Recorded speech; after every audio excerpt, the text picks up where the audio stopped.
जी बोली परम श्रद्धे है गुरुवर्षि प्रमाण सागर जी महाराज की जय। अनादिकाल से भारत भूमि ऋषि मुनियों की भूमि रही। इस धरा पर जब तक दिगंबर संतों का विचरण रहेगा तब तक धर्म भी रहेगा। जिस क्षण दिगंबर संतों का अभाव होगा उसी क्षण धर्म का भी अभाव हो जाएगा। दिगंबर संत इस वसुंधरा की अमूल्य निधि है। हे गुरुवर, आपकी वाणी में विश्व शांति की अपील है। आतंकवाद को समूल नष्ट करने की भावना है। प्रकृति में रमने की प्रेरणा है। अपरिग्रह को अपनाने का आह्वान है। आपकी वाणी से शांति की अदृश्य धारा प्रवाहित होती है। तो लीजिए प्रस्तुत है प्रवचन गंगा का पावन झरना। नमो अरिहन्ताणं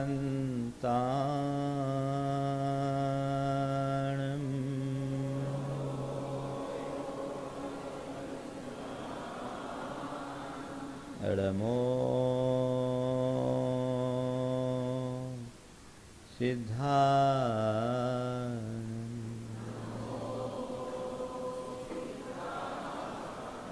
नमो आयर्याणं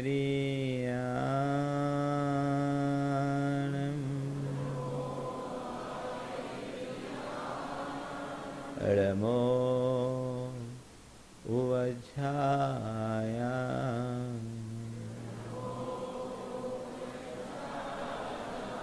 नमो लोये सवशाहुं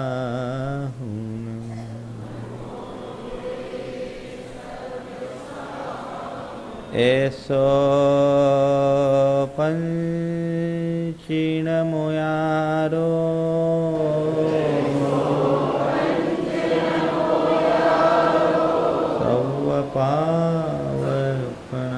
सवपावपनाशनो मंगलालं च सव्वेसिं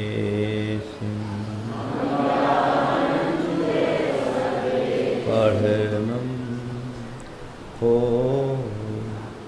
मंगलम्। जय बोलो देवादिदेव एकाधराट श्री भगवान महावीर स्वामी की, अहिंसा परमो धर्म की, परम पूज्य आचार्य गुरुवर श्री विद्यासागर जी महाराज की।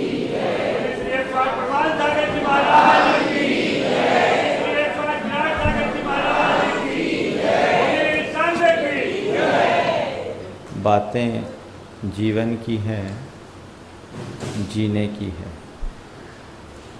जीवन जीना और अपने आप को पापों से बचाना, यही हमारे जीवन की मूल उपलब्धि है। विगत दिनों कर्म प्रवाह के रोकने की प्रक्रिया पर चर्चा आप सबके बीच चल रही। संवर के आलम्बन से ही हम कर्म चक्र से बच सकते हैं, कर्म के प्रवाह से बच सकते हैं। और जब तक कर्म चक्र के प्रवाह को नियंत्रित नहीं किया जाता तब तक हम अपने जीवन के परम तत्व को प्राप्त नहीं कर सकते। संवर के साधन के संबंध में मैंने आप सबसे बात की व्रतों की। व्रतों के बिना जीवन का उद्धार नहीं। व्रत वह प्रक्रिया है जिससे हम कर्मों की निर्जरा कर सकते हैं। आचार्य वीरसेन महाराज से किसी ने पूछा कि भगवान व्रत क्या है, को नाम बदम। उन्होंने बहुत अच्छा उत्तर दिया और कहा, परिसमयम असंख्येत जाए गुनाए सेढ़िए निज्जर हेदु नाम बदम। कि प्रति समय असंख्यात गुण श्रेणी रूप कर्मों की निर्जरा के हेतु का नाम व्रत है। जिस प्रक्रिया से पल पल कर्मों की निर्जरा हो, पाप से बच सके। मैं आप सबके बीच अनुव्रतों की चर्चा कर रहा हूँ। विगत 2 दिनों में अहिंसानुव्रत और सत्यानुव्रत की बात की और कल सत्यानुव्रत के एक स्थूल रूप की आप सबसे चर्चा की थी और आप लोगों से कहा था कि आप अपने मुख से अपशब्द न निकालने की प्रतिज्ञा करें और निकल जाए तो तुरंत 10 रुपया उसके प्रायश्चित स्वरूप मंदिर में डालने का संकल्प ले लें। बहुतों ने किया होगा, कुछ ऐसे भी होंगे जिनके मुख से कल एक भी बार अपशब्द न निकला हो। यदि ऐसे व्यक्ति हों जो कल ही अपने आप में इतना काबू कर लिए तो ज़रूर हाथ उठाएं। एक भी बार अपशब्द न निकला, बहुत बड़ी जीत है आप लोगों की, बहुत अच्छी। इस तरह ऐसे ही हम अगर थोड़ा थोड़ा प्रयास करें तो होगा। पेनाल्टी भी आप लोगों ने ईमानदारी से की ही होगी, की है ना। ये निश्चित कल जितनी पेनाल्टी, आज एक सज्जन ने मुझसे कहा महाराज 880 रुपया पेनाल्टी लग गए, 8 बार मुख से अपशब्द निकला। ये अवेयरनेस तो हुआ। रोज तो यही पता नहीं लगता था कि हम कितनी बार अपशब्द बोलते हैं। प्रयोग करें, कल 8 हुआ तो आज 7 होगा, परसों 6 होगा। ये क्रम करते करते एक समय ऐसा भी आ सकता है जब आप पूरी तरह इन अपशब्दों से परिमुक्त हों। आज बात मैं आपसे कर रहा हूँ चोरी की। चोरी एक बहुत बड़ा पाप है और ये 5 पाप हमको छोड़ना चाहिए। मुश्किल ये है कि आजकल ये 5 अनुव्रत या 5 पाप का परित्याग केवल शास्त्रों के पन्नों में सिमट कर रह गया, जबकि भगवान ने हम सबके लिए जीवन में उतारने का उपदेश दिया है। इन्हें शास्त्रों में सीमित रखने की बात नहीं। अनुव्रतों को हम अपनी भूमिका के अनुरूप कैसे भी पाल सकते हैं। आज आप अपने जीवन में आचौर्य व्रत का पालन कैसे करें, मैं आपसे केवल इतनी बात करना चाहता हूँ। चोरी एक कर्म है और चोरी का स्थूल रूप भी है, सूक्ष्म रूप भी है। चोरी के त्याग के विषय में जब एक गृहस्थ से कहा जाता है तो प्रारंभिक अवस्था में उससे कुल इतना ही कहा जाता है कि तुम स्थूल चोरी का त्याग करो। स्थूल चोरी का मतलब किसी के घर लूट खसोट करना, किसी का घड़ा धन निकाल लेना, किसी की संपत्ति हड़प लेना, किसी की जेब काट लेना, किसी के यहाँ सेंधमारी कर लेना, ये स्थूल चोरी है। आप लोग कभी करते हो? आपकी चोरी का त्याग है? करते नहीं है, त्याग है।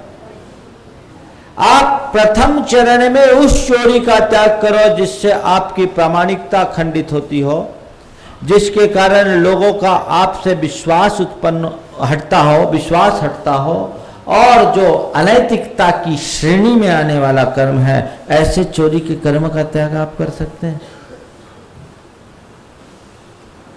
पर द्रव्येषु लोष्टवत् की भावना हमारी संस्कृति में हमें सुनाई गई कि दूसरे के धन को पत्थर के ढेले की तरह समझो, वो हमारे लिए काम का नहीं है, जो हमारा अपना वही हम ले। अदत्ता दानम स्तेयम, बिना दी हुई चीज को मुझे स्वीकार नहीं करना है, हम क्यों कर स्वीकार करें। चोरी के त्याग का संकल्प अपनी भूमिका के अनुरूप हमें करना है। हम प्रथम चरण में ये त्याग करें कि जो स्थूल चोरी है उस चोरी से परहेज करेंगे, वो चोरी नहीं रखेंगे, क्योंकि चोरी एक महान पाप है। चोरी के पाप को आप समझ लो, जब आपकी कोई चीज चोरी होती है आपको कितनी तकलीफ होती है, किसी दूसरे व्यक्ति की चीज चोरी होगी उसे कितनी तकलीफ होगी। अपने ईमान को, अपने नियत को खरा रखने का नाम ही आचौर्य है। जिस व्यक्ति का ईमान पक्का होता है वो कभी चोरी नहीं कर सकता, और जिसका ईमान कच्चा होता है वो कभी आचौर्य को उपलब्ध नहीं हो सकता। ईमान पक्का बना करके चले कि हम चोरी नहीं करेंगे। महाराज बाकी चीजें तो ठीक है, लेकिन दुकानदारी में तो बड़ा गड़बड़ होता है। हम देखें कि कितनी चोरी को छोड़ सके। 2 चीजें हैं, एक है अनैतिक और दूसरा है अवैधानिक। प्रथम चरण में आप अनैतिक को छोड़ें, अवैधानिक को आप नहीं छोड़ पाते, कोई बात नहीं, उसे छोड़ने का भाव रखो। लेकिन अनैतिक कार्य हम अपने जीवन में नहीं करेंगे। यदि इतना संकल्प ले लेते हैं तो आपके जीवन में एक आचौर्य अनुव्रत आ जाएगा। आप कभी किसी की जेब काटते हो? कभी किसी के यहां सेंधमार करते हो? कभी लूट खसोट करते हो? नहीं करते हो। फिर क्या है लेने में? लो। लेकिन ये अनैतिकता की श्रेणी में क्या क्या आता है ये समझ लो।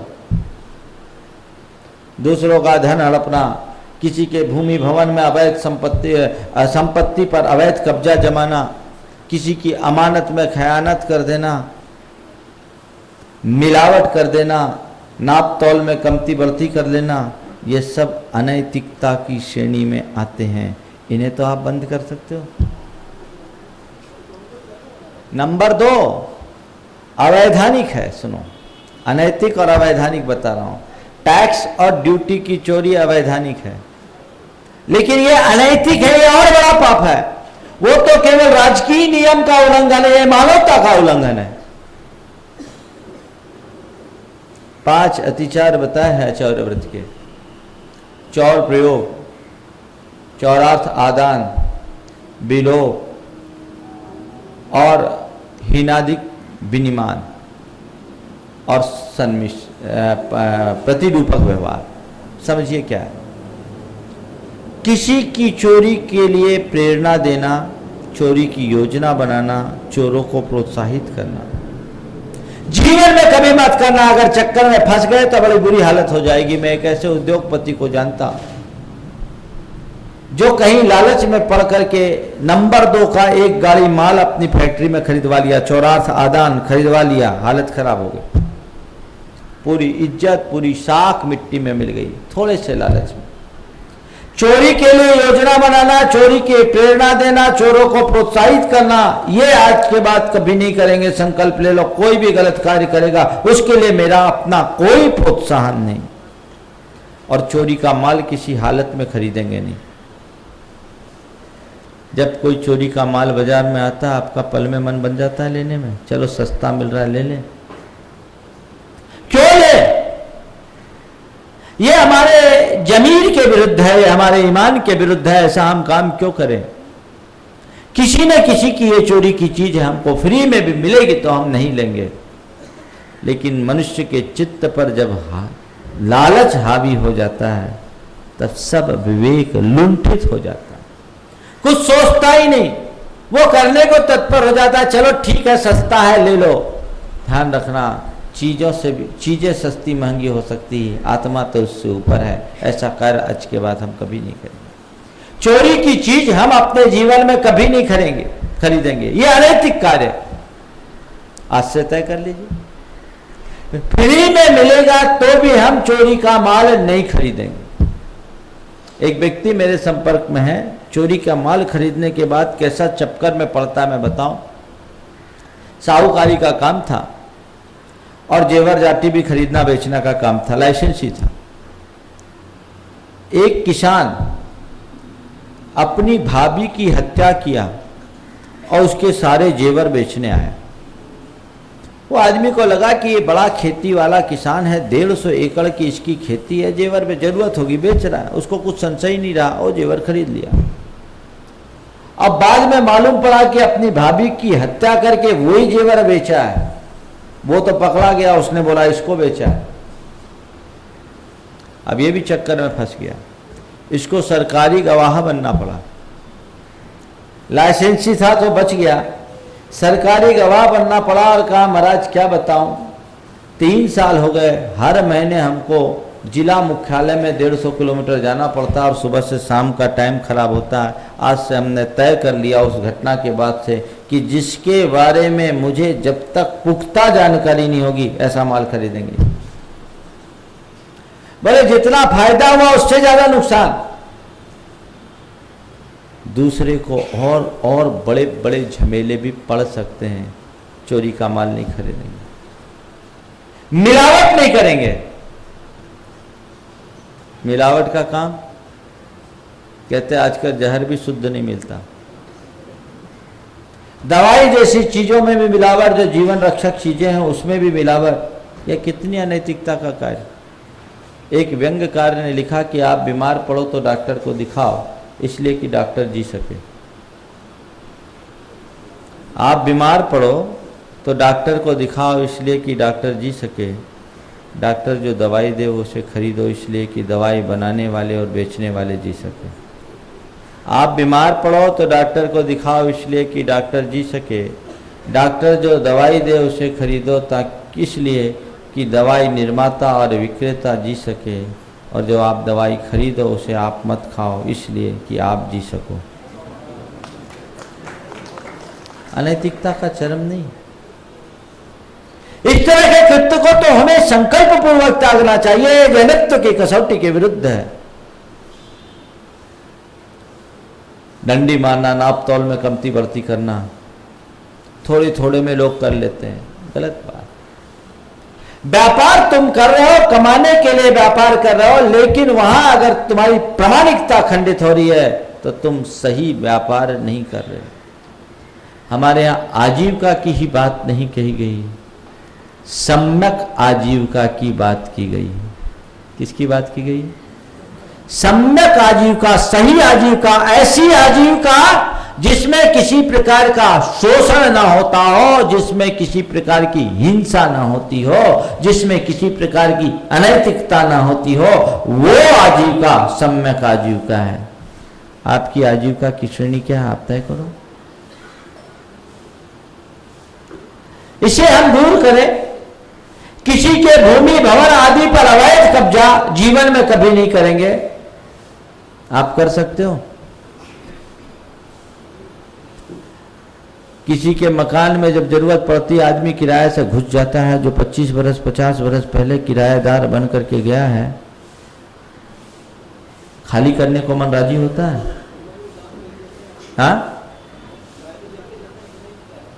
अरे मैं बोल रहा हूं, छोड़ो आप, सलामी लेकर के दिए, ठीक। चीज किसकी है? जिसका है उसकी। जिस दिन आप जरूरतमंद करके बन करके गए थे उसके पास, उस दिन आपको उसने कितना बड़ा उपकार दिया। एक आश्रयहीन व्यक्ति को उसने आश्रय दिया। जीवन पर्यंत उस व्यक्ति के प्रति कृतज्ञ बने रहना चाहिए। लेकिन आप देखो, कृतज्ञता तो बहुत दूर की बात है, आंख दिखाते हैं। किसी के मकान में कहीं घुस गया, जो 10 रुपया 20 रुपया 25 रुपया 50 रुपया किराया चल रहा है, और यदि खाली कराए तो जिंदगी में जितना किराया दिया उससे 10 गुना वो वसूल रहा है। क्यों? क्या ये नैतिक है? ये नैतिक है? ये हराम की कमाई है, ये चोरी है। ये चोरी है, धर्म विरुद्ध है, नरकायु के बंध का कारण है, जिसे आदमी नहीं समझता। आज के चलन में ऐसा हो गया है कि किसी के मकान में घुसो तो बिना पैसा के नहीं निकलो। औरों के मकान की तो बात जाने दो, हम जानते हैं अनेक स्थानों पर मंदिरों के मकान में लोग ऐसे ही काबिज हो गए। महान चोरी, जीवन के लिए घोर अनर्थ है। ये काम कभी नहीं करेंगे हम। अगर किसी के यहां किराएदार हैं और आज हमारा अगर अपना घर बन गया है और मैं समर्थ हो गया हूं, सामने वाले को रिक्वायरमेंट है, तुरंत खाली करेंगे। नैतिकता का तकाजा तो यही है। हम तुम्हारी चीज को क्यों हर पे हम उसके हकदार नहीं, हम तो तुम्हारे प्रति कृतज्ञ हैं कि मैं जब यहां आया तो मेरे पास कुछ नहीं था, सिर छिपाने को घर नहीं था, तुमने मुझे सर दिया, सर छिपाने को घर दिया, ता जिंदगी मैं तुम्हारे आभार, इस उपकार को भुला नहीं सकूंगा। है ऐसी आपके अंदर कृतज्ञता? बहुत विरल लोग, बहुत विरल लोग ऐसे होते हैं जो इस तरह का कार्य करते हैं। मुझे एक व्यक्ति का नाम मिला, जहाँ आपके कोडरमा में, वहाँ के मंत्री हैं सुशील छाबड़ा, उनके पिताजी की दुकान थी, दुकान में बैठते थे, वो बीमार पड़े, उनका दुकान जाना बंद हो गया। दुकान में उनके लगा कि अब मुझे दुकान जाना नहीं है। उन्होंने उसी दिन चाबी मकान मालिक के पास भेज दिया, कहो कि जाओ, ये दुकान की हमें ज़रूरत नहीं है, एक पैसा लेना नहीं देना नहीं, ये हमारे ईमान के विरुद्ध है, ये दुकान उनको वापस करो। और आज ये देखेंगे कि किस लोकेशन में मकान है, कितना वसूल सकते हैं, वसूल लो। किस बात का वसूल रहे हो? ये चोरी नहीं है तो क्या है बोलो? कभी मन मानने को तैयार होता है इसको चोरी? किसने बनाया है सिस्टम? भ्रष्टों का सिस्टम है, धर्म का सिस्टम नहीं। तुम्हारे द्वारा बनाया हुआ सिस्टम है, घोर पाप का सिस्टम है। पैसा तुम लोगे, हो सकता है पैसे का तुम उपयोग कर लो, कहीं पाप का उदय आ जाए तो ऐसा हो सकता है कि पैसा इधर कमाया, इधर बीमारी में पैसा चला गया। भैया ये पंखे बंद कर दो तो थोड़ा सा। पंखे बंद करवाओ। पैसा तुम्हारा आता है, चला भी जा सकता है, तो है नहीं।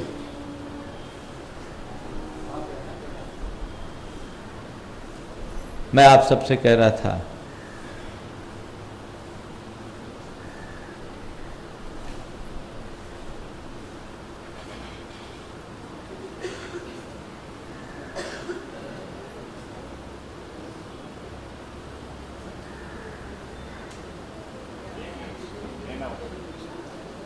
चलिए मेरी तरफ ध्यान केंद्रित कीजिए। मैं आप सबसे कह रहा था कि पैसा तो आता है और चला जाता है। हो सकता है इस तरीके से पैसा आप कमा भी लो तो दूसरे रास्ते से निकल भी जाए। एक जगह की बात मैं बोल रहा हूँ। एक व्यक्ति अपने मंदिर के मकान में था। मकान किसी ने तो दान किया और किसी ने कब्जा कर लिया। कितना अंतर। एक वो व्यक्ति है जो मकान का दान कर रहा है मंदिर के लिए, धर्मार्थ के लिए, और एक वो व्यक्ति है जो उसी मकान पर कब्जा जमा रहा है। दोनों की मनोदशा में कितना अंतर। चलो मेरी तरफ ध्यान दो। दोनों की मनोदशा में कितना अंतर। एक दान कर रहा है, दूसरा कब्जा जमा रहा है। उस जगह की समाज को आवश्यकता थी। समाज के लोगों ने उससे बात किया कि भैया ये जगह दे दो।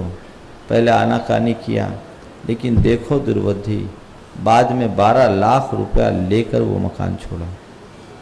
12 लाख रुपया लिया, मकान छोड़ा, लेकिन आप देखिए पाप का फल। इधर मकान छोड़ा, उसके तुरंत बाद उसके इकलौते बेटे की दोनों किडनियां खराब हो गई। इकलौते बेटे की दोनों किडनियां खराब हो गई। उसको किडनी ट्रांसप्लांट कराना पड़ा। खुद अपना किडनी अपने बेटे को दिया।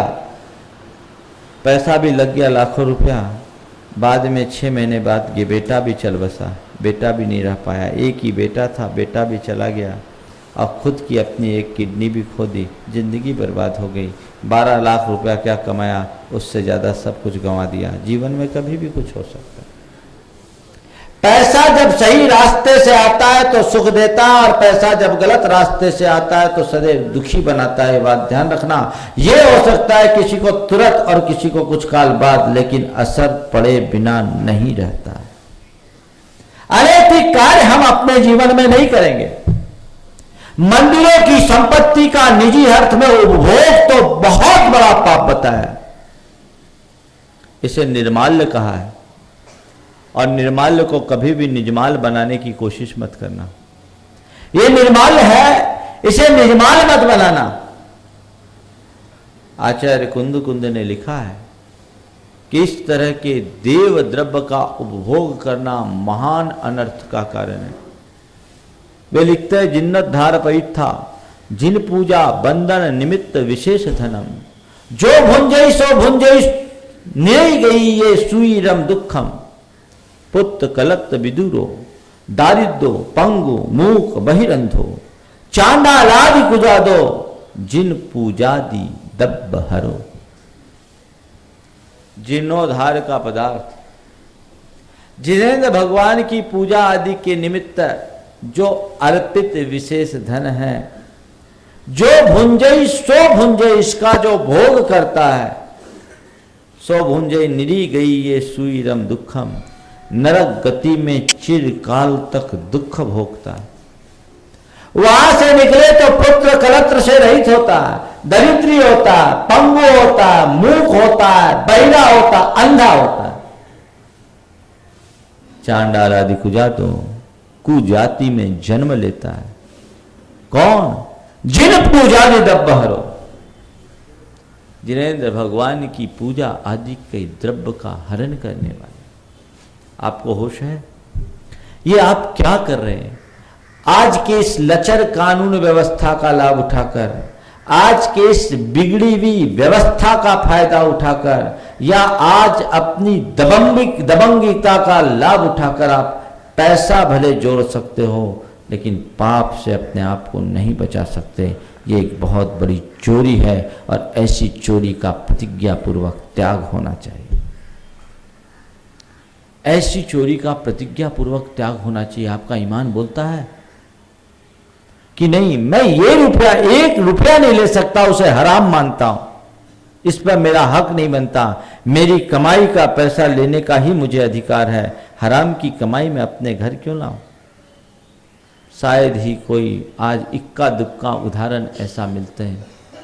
हम तो औरों की बात क्या करें, जब मंदिरों के साथ ऐसी स्थिति हो जाती है। एक गांव में मंदिर के 40 मकान हैं और एक एक मकान 3-3, 4-4 करोड़ से कम के नहीं, आज तो और ज़्यादा कीमत होगी।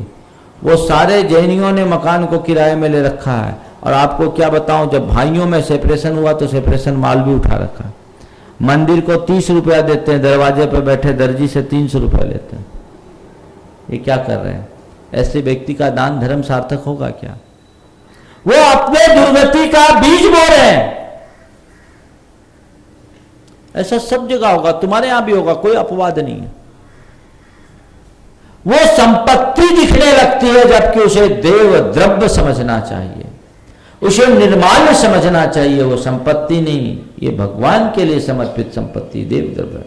एक स्थान की बात मैं आपको कह रहा हूं, कैसा देव द्रव्य और निर्माल के उपभोग का फल मिलता है मैं आपको बताना चाह रहा हूं। पुराने जमाने में लोग मंदिर बहुत उदार होते थे, मंदिर बनाते थे और मंदिर के लिए बड़ी बड़ी संपत्तियां दे देते थे, लिखा पढ़ी होती नहीं थी। एक गांव में, स्थान का नाम नहीं ले रहा हूं क्योंकि चैनल से सब सुनते हैं इसलिए बहुत कंट्रोल करना पड़ता मुझे। एक गांव में एक मंदिर था और जिनने मंदिर बनाया उनने 30 एकड़ जमीन उस मंदिर के लिए अर्पित कर दी थी। लिखा पढ़ी था नहीं, उनका ही मुख्य परिवार था, 5-7 घर थे गांव में, पूजा अर्चा होती थी और वो मंदिर की जो जमीन थी खेती की, उनका ही बेटा जोतता था। बाद में वो आ गया थोड़ा बगल में बस्ती में और उस जमीन को किराए से देना शुरू कर दिया। शुरुआत में 1 लाख रुपया साल का उसका किराया मिलता था जमीन। 30 एकड़ का आपके 30 लाख रुपया व्यवस्था होती थी। लेकिन वो पूरा पैसा अपने आप निकाल ले, किसी को दे ही नहीं। मंदिर में कुछ नहीं, 25-50 हजार रुपया खर्चा कर दे। समाज के लोगों ने एक बार कहा कि भाई तुम्हारे दादाजी थे, ये जमीन मंदिर को दी, मंदिर की जमीन दे दो। उसकी नीयत खराब हो गई, वो जमीन की कीमत बहुत बढ़ गई, बहुत अच्छी जमीन थी और जब नीयत उसकी खराब हुई उसने कह दिया कोई दादाजी ने दी नहीं, हमारी जमीन है, हम इसका उपयोग हम करेंगे। आप क्या कहोगे? जिस दिन उस शख्स ने ये बात कही उसके 7वें या 8वें दिन उसके 2 बेटे स्कूटर से कहीं जा रहे थे गांव से शहर की ओर, ट्रक की चपेट में आ गए, दोनों ऑन स्पॉट चले गए। 2 बेटे थे, दोनों ऑन स्पॉट चले गए और उस साल उसने चने का हेवी स्टॉक किया था, 20 लाख रुपए का नुकसान हो गया। संयोगतः वहां मेरा चतुर्मास था। इस घटना से वो हिल गया, मेरे पास आकर के कहा महाराज ये विपदा कैसे आई? हम बोले पाप करोगे तो विपदा तो आएगी, तुमने बहुत बड़ा अनर्थ किया, तुम्हारे पास किसी चीज की कमी नहीं थी, फिर भी तुमने, जब ये तुम्हें पक्का पता है कि हमारे दादाजी ने इसका दान किया था तो तुम उसका उपभोग क्यों कर रहे हो? तुम्हारे दादाजी ने जितना दान दिया उससे ज्यादा संपत्ति तुम्हें छोड़ करके गए हैं, तुम उसका उपभोग करो, ये तुम्हारी चीज नहीं है। महाराज क्या करें? हम बोले आज त्याग करो इसका, समाज को सौंपो, इसका प्रायश्चित करो, अब तक तुमने इसका उपभोग किया उसके लिए त्याग करो। वो पूरी संपत्ति मैंने समाज के नाम कराई, प्रायश्चित स्वरूप 5 लाख रुपया उसने दान भी दिया। स्थिति यह है कि आज उसकी बहुत शांति है और बहुत अच्छे से रह रहा, फिर फल फूल रहा है। यह निर्माल्य के उपभोग और निर्माल्य के त्याग का उदाहरण। समझे? लोग इन सब बातों को समझने की कोशिश नहीं करते बंधुओं, रोंगटे खड़े होते हैं लोगों की ऐसी परिणतियां देखकर। जीवन में कभी ऐसा मत करना ये चोरी है, तुम लोग केवल सेंध मारने का नाम चोरी मानते हो, ये बहुत बड़ी चोरी है। मैं तो कहता हूं कभी किसी की भी संपत्ति अगर तुमने लिया है, अगर उसको जरूरत है और तुम्हारे पास अल्टरनेट है तुरंत दे देना, और अगर उसको जरूरत है तुम्हारे पास अल्टरनेट नहीं है तो जल्दी से जल्दी अल्टरनेटिव व्यवस्था करना और अपनी व्यवस्था कर लेना। तुम्हारा जो भाग्य होगा उसको कोई छीन नहीं सकता। और एक बात ध्यान रखना, तुम कितनी भी संपत्ति जोड़ो साथ में तो कुछ जाने वाला है नहीं, साथ में तो वही जाएगा जो तुम्हारा है। इसलिए इनके बारे में सोचने की बात क्या है। हम इतने उच्च आध्यात्मिक आदर्श की बातें करते हैं और आचरण, जब संपत्ति दिखती है तो उसके अलावा कुछ नहीं दिखता। चंद पैसों के लिए मनुष्य किसी भी स्तर तक चला जाता है, ये बहुत गलत बात है। ऐसा कार्य कभी जीवन में नहीं होना चाहिए। यदि आप इन बातों को अपने जीवन में आत्मसात करते हैं, आप एक बहुत बड़े पाप से बच सकते हैं। मन राजी है आपका अचौर व्रत के लिए? महाराज बाकी सब के लिए तो मन राजी हो जाएगा, लेकिन संपत्ति के लिए अभी मन तैयार नहीं। बड़ा बाजार में मकान है महाराज, उसका तो 20, 25, 30 लाख से कम मिलेगा नहीं। ये सोचो क्या चाहिए तुम्हें, फैसला करना। पैसा चाहिए या परमार्थ, क्या चाहिए? यदि तुम्हारे जीवन में केवल पैसे की प्रमुखता होगी तो तुम इसको कभी नहीं छोड़ सकोगे, लालच हावी होगा।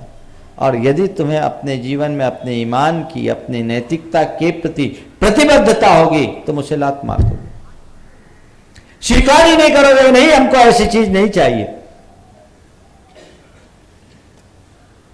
बहुत दिक्कत है, बहुत कठिन है।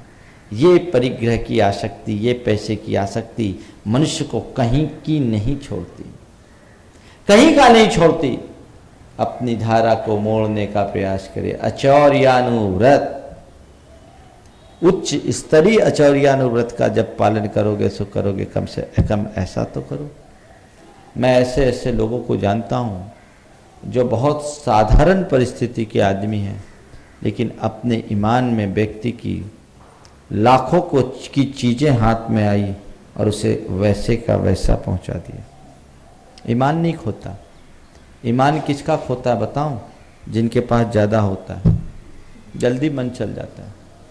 लोग गरीब लोगों को सोचते हैं कि ये बेईमानी कर लेगा, लेकिन उनके भीतर ज़्यादा ईमान देखने का अनुभव है हमारा। वो कोई चीज़ मिलती है तो उसको सुरक्षित रख लेते हैं, वो इधर से उधर नहीं होती। और यदि कोई दूसरा होता है, मन चलता है, तुरंत काम इधर से उधर हो जाता है। ईमान को अपने जीवन का मूल आधार बनाओ, तब जीवन में कुछ उपलब्धि हो सकती है, नहीं तो ये सब चीज़ें गड़बड़ होगी। एक सेठ जी थे, दिल्ली किसी काम से गए, टैक्सी लिया, सुबह से शाम तक कई ऑफिसों में जाना हुआ, और शाम को वापस सीधे अपने होटल में आके लेट गए। इधर ड्राइवर, टैक्सी ड्राइवर दिन भर घूमने के कारण थक गया था, उसने गाड़ी को स्टैंड में खड़ा किया और थोड़ा सुस्ताना चाहा, तभी उसकी नज़र सीट पर पड़ी। उस सीट पर सेठ जी का बैग था। उसे लगा हो ना हो सेठ जी का ये बैग है, आज इस टैक्सी पर और कोई दूसरा बैठा नहीं, भूल से छूट गए। अब कहाँ है सेठ जी, क्या करे? देखा इसमें खोल कर तो उसमें हजार की गड्डियाँ थी। अब क्या उपाय, कैसे करें? सीधे गाड़ी उठाया, बोला सेठ जी विकल होंगे, सीधे गाड़ी लेकर के होटल की ओर बढ़ा। इधर सेठ जी जैसे होटल में आए, उन्हें ख्याल आया, अरे मेरे पैसे का बैग तो गाड़ी में ही छूट गया। पैसे का बैग गाड़ी में छूट गया। अब उनकी तो एकदम चेहरे का रंग उड़ गया, क्या करे? लेकिन गाड़ी कहाँ है पता ही नहीं, न गाड़ी का नंबर याद था न कुछ। वो निकल पड़े, चलो खोजते हैं ड्राइवर को, गाड़ी को खोजते हैं। और ड्राइवर सीधे उधर से होटल हो गया, देखा तो सेठ जी नदारत। अब क्या करें? वो ड्राइवर सेठ जी को खोज रहा है और सेठ जी ड्राइवर को खोज रहे हैं। काफी खोजने के बाद जब सेठ जी ड्राइवर को खोज नहीं सके, थक हार कर एकदम उदास मन से होटल की ओर लौटे और अपने बेड पर जाकर बैठे ही कि तभी खोजता खासता वो ड्राइवर उनके सामने आ गया और उस बैग को आगे बढ़ाते हुए कहा कि लो सेठ जी संभालो अपनी अमानत, बहुत परेशान किया आपने, 2 घंटे से आपको खोज रहा हूँ। सेठ जी तो एकदम ऐसे आश्चर्यचकित हो गए मानो कोई सपना देख रहे हो। जैसे ही बैग उनके हाथ में आया, बैग खोला, देखा पूरे 5 लाख रुपए थे, पूरे 5 लाख रुपए थे। सेठ जी को तसल्ली आई और सेठ जी ने उससे 5,000 रुपया ड्राइवर को इनाम देना चाहा। 5,000 रुपया इनाम देना चाहा। ड्राइवर ने कहा नहीं सेठ जी, इसकी मुझे जरूरत नहीं, मुझे इसकी जरूरत नहीं है। यदि इसकी जरूरत होती तो मैं पूरे 50 लेता, आप मुझे कहां ढूंढ पाते। मैंने आपको टैक्सी पर घुमाया और आपने मुझे टैक्सी का किराया दिया, मैं केवल उतने का ही हकदार हूं। मैंने आपको टैक्सी पर घुमाया, आपने टैक्सी का किराया दिया, मैं उतने का ही हकदार हूं। यदि आपकी कोई चीज मेरी टैक्सी में छूटती है तो उस तक आप तक पहुंचाना मेरा कर्तव्य बनता है। मैं बहुत अपने आप को भाग्यशाली मानता हूं कि ये चीज आज ही आप मिल गए, नहीं तो ये हराम का धन मुझे घर ले जाने का पाप उठाना पड़ता और मैं पता कहाँ आपको खोज पाता। आप इसे स्वीकार करें, आपके इस इनाम की मुझे कोई ज़रूरत नहीं, मैं अपने ईमान में जीना चाहता हूँ। सेठ देखता रह गया कि एक साधारण आदमी से भी ईमानदारी का इतना ऊंचा पाठ पढ़ा जा सकता है। सच में कई आदमी साधारण होने के बाद भी असाधारण हो जाते हैं।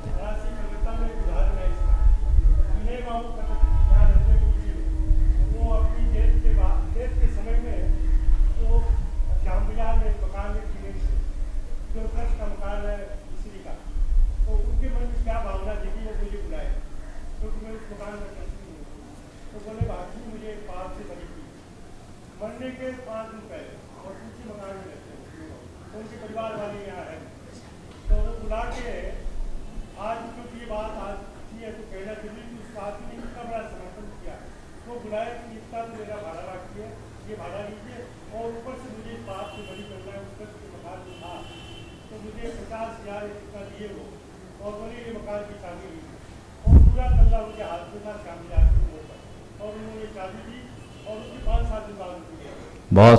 बहुत सुंदर एक अच्छा उदाहरण मेरे को मिला।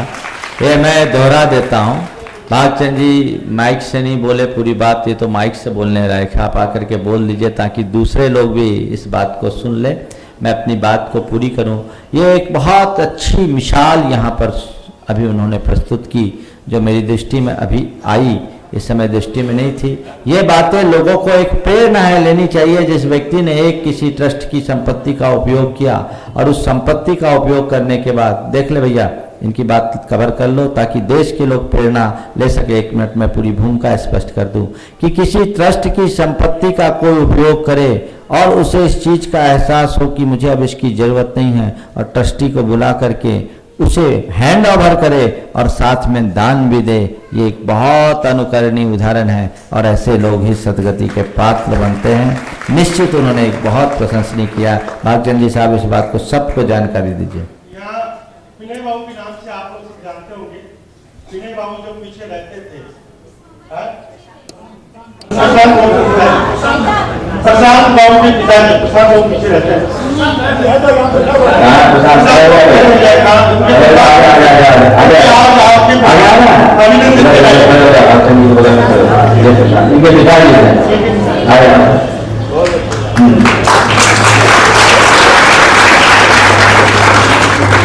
ये उसी परिवार के उस रत्न के बेटे हैं ससुर।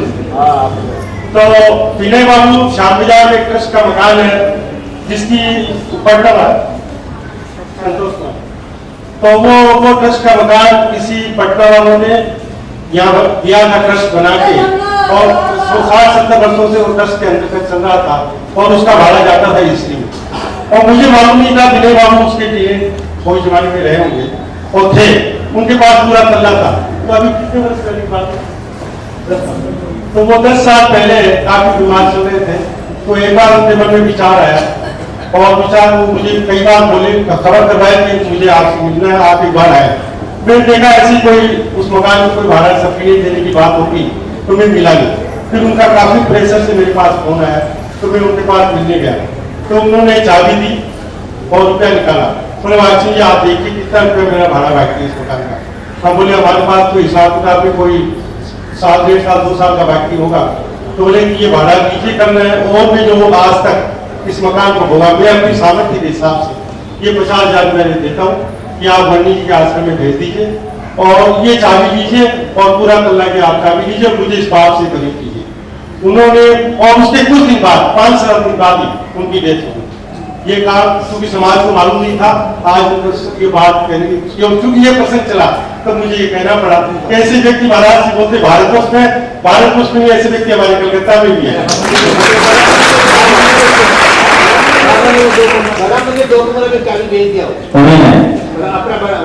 उन्हीं का और कोई दूसरा बोला कि आपका बन रहा है, उसके लिए तो फिर हमको समुद्र के वो चलो बहुत बढ़िया। मैं तो यही कह रहा हूँ, ये परंपरा ठीक है, बहुत अच्छा। ये परंपरा एक बहुत अच्छी परंपरा है और हमको मूल को समझने की कोशिश करनी चाहिए। यदि केवल पैसे को प्रमुखता देंगे तो ये सब बातें जीवन में कभी नहीं आएगी, और धर्म को महत्व देंगे तो इन सब बातों को अपनाने में कोई देर नहीं लगेगी। आचार्य व्रत के स्वरूप को समझकर आज केवल स्थूल चोरी से मुक्त होने का संकल्प लीजिए। आपके जीवन में तीसरा अनुव्रत आ जाएगा और ये जीवन के उद्धार में कारण बनेगा। आप यदि इसको अच्छा समझते हैं, अपने आप को बांधने की कोशिश कीजिए। जिस स्तर में आप बांध सके बांधें। अभी तो मैं केवल स्वरूप बता रहा हूँ। 5 अनुव्रत होने के उपरांत आप सबसे चर्चा करूँगा। कल रविवार है, कल प्रातःकाल का ये जो नित्य प्रवचन है वो नहीं होकर दोपहर में रखा है, जिसकी सूचना आप लोगों को दी गई। शेष चर्चा सोमवार को आप सबके बीच होगी। बोलिए परम पूज्य। आज एक बहुत अच्छा सुयोग आचार्य गुरुवर के कर कमलों से रामटेक में ज्ञानेश्वरी दीक्षा का एक कार्यक्रम। दीक्षा जीवन की सबसे दुर्लभ उपलब्धि होती। शताधिक ब्रह्मचारी वहाँ पहुँचे हैं, जिनमें से सुनने में आया 22 से 24 का नंबर लग रहा है। आज दोपहर में देखिए किन भाग्यशालियों को इस निर्गंथ मुद्रा को धारण करने का सौभाग्य मिलता है। और इस संचार क्रांति के युग में आपको घर बैठे वो दृश्य देखने का सुयोग मिल रहा है।